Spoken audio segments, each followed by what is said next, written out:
Sake babwatani au bakora ne kiombe getenere tobo sombi National Transport and Safety Authority NTSA kubwatira na serikali ya kaunti ya Kisii nigo bachakia umorobelio bwoko manyaba na inchi be kaunti ya Kisii igoro yobuya bwoko bwate machika para ama nobulendi bwabo okwana ekere kyo munyakirogo o NTSA asoro sagerwa Nyanza Aden Ado nigo aorokiri goichana kwaye kubwatakana no mubaro monene bw'abantu bagusiria magima ase chipara onyana bo mwaziri we chipara kurase kaunti ya Kisii Dr. Margaret Obaga nigarure kurogo chia saba onchoreria bali bagukorero bonchorere bwabo mbarabare ne para kwerusana ni asekeria buna nigo ero kogosereria okonene no moroberi orache kogenderera oyo oigorwa bene no mo county secretary Ernest Osoro.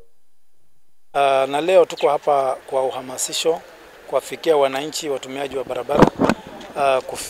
kufuatilia theme ya mwaka huu what we are calling the UN Road Safety Week, 8th UN Road Safety Week, ambapo tunaangalia maslahi ya wale watumiaji wa barabara wakitembea kwa miguu ambapo tunawaita pedestrians na pia wale wanaendesha baiskeli. Hao wako katika bracket ama wale sehemu tunawaita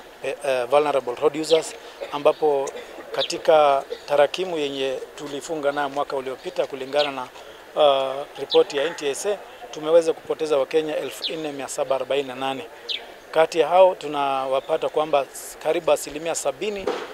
ni sehemu ya wale tunawaita vulnerable road users, wakiwemo